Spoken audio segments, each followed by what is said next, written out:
ஜெய ஜெய சங்கர ஹர ஹர சங்கர மகாபெரிவா சரணம். அனைவருக்குமே வணக்கம்.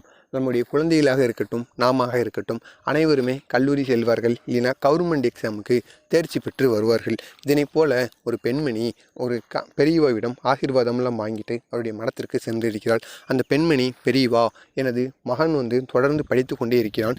ஆனாலும் அவன் நல்லா படிப்பான், இருந்தாலும் அவன் கவர்மெண்ட் எக்ஸாமுக்கு ட்ரை பண்ணிக்கிட்டு இருக்கான். இருந்தாலும் அவன் படித்தது அப்பைக்கப்போ மறந்து விடுகிறது என்பது போல் சொல்லிக்கொண்டே இருக்கிறான் பெரியவா. எதுக்கு அவன் படித்தது மறக்கனே தெரியல பெரியவா. இருந்தாலும் நிறையா படிக்கிறதுனால அப்படி இருக்கா. நீங்கள் தான் அவனுக்கு ஞாபக சக்தியை அதிகரிக்கும்படியும் படித்தது மறக்காமல் எல்லாவித தேர்ச்சியிலையும் அவன் தேர்ச்சி ஆகணும். அதுக்கு ஏதாவது பரிகாரங்கள் இருந்தால் சொல்லுங்கள் பெரியவா. அவன் எப்படியாச்சும் கவர்மெண்ட் வேலைக்கு போயே ஆகணும் பெரியவா என்பது போல பெரியவாவிடம் ஒரு பெண்மணி கேட்டு வந்திருக்கிறாள். அதற்கு பெரியவா, நீ இந்த ஒரே ஒரு பரிகாரத்தை மட்டும் செய்யி. இந்த ஒரு பரிகாரத்தை நீ செய்யக்கூட வேண்டாம். அதாவது உன் வீட்டில் இருந்து செலவே இல்லாமல் இது நீ பண்ணிடலாம். வீட்டில் இருக்கக்கூடிய பொருளை வச்சு தான் நீ இந்த ஒரு பரிகாரத்தை செய்ய போகிற. இப்படி நீ பண்ணிட்டு வந்தீங்கன்னா உன் மகன் இல்லை யாராக இருந்தாலுமே அவங்க எல்லா விதமான தேர்ச்சிலையும் தேர்வுகளிலையும் அவங்க தேர்ச்சி பெற்றுருவாங்க. அவ்வளவு சக்தி இந்த ஒரு செயலுக்கு இருக்குது.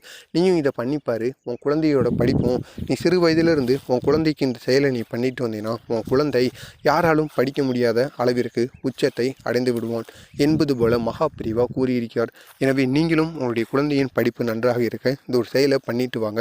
அது என்ன செயல்னு பார்க்குறதுக்கு முன்னாடி மறக்காமல் நம்ம சேனலுக்கு நீங்கள் புதிய பார்வையாளராக இருந்தீங்கன்னா மறக்காமல் நம்ம சேனலை சப்ஸ்கிரைப் பண்ணி வைத்துக் கொள்ளுங்கள்.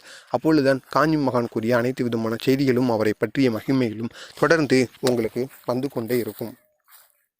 அப்படி மகாபெரிவா செய்ய சொன்ன அந்த செயல்கள் என்னென்னு பார்த்தோம் அப்படின்னா, புனர்பூசம் நட்சத்திரம் வரும் அல்லவா. அப்படி இந்த புனர்பூசம் நட்சத்திரம் வருகின்ற நாளில் நம்ம தூதுவளை இலையை பொடி மாதிரி ஆக்கிக்கணுமா. அந்த தூதுவளை இலையை பொடி போல் ஆக்கி கொண்டு அதுக்கப்புறமா நம்ம சாப்பிடுகின்ற சோறு இருக்குல்லவா, அந்த சோறில் பிசைந்து 3 உருண்டைகள் நம்ம குழந்தைகளுக்கு ஊட்டி விடணுமாம். இது சிறு குழந்தைகளாக இருந்தாலும் அவங்களுக்கு கூட நீங்கள் இந்த செயலை செய்யலாம். அந்த தூதுவளை இலையை பொடியாக்கின பொடியை சிறிதளவு கலந்துக்கோங்க குழந்தைகளுக்கு. அவங்களுக்கு இதை போன்று கொடுத்துட்டு வந்தீங்கன்னா ஞாபக சக்தி உண்டாகும்.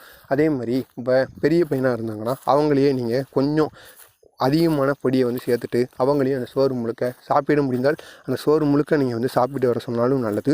அப்படி சாப்பிட முடியாதவர்கள் 3 உருண்டைகளாவது இதை போன்று சாப்பிட்டு வரணுமாம். இப்படி உருண்டை பிடித்து சாப்பிட்டு வந்தால் அதிக அளவில் நன்மைகள் நடக்குமாம்.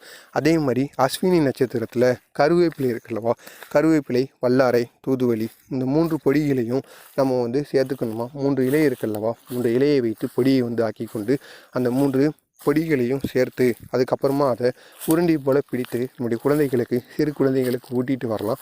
சிறு குழந்தைகளிலிருந்தே நீங்கள் இப்படி பண்ணிட்டு வர்றதுனால உங்களுடைய குழந்தைகளின் வாழ்க்கை எதிர்காலத்தில் நினைத்து பார்க்க முடியாத அளவிற்கு அதிகப்படியான ஞாபக சக்தி இருக்குது.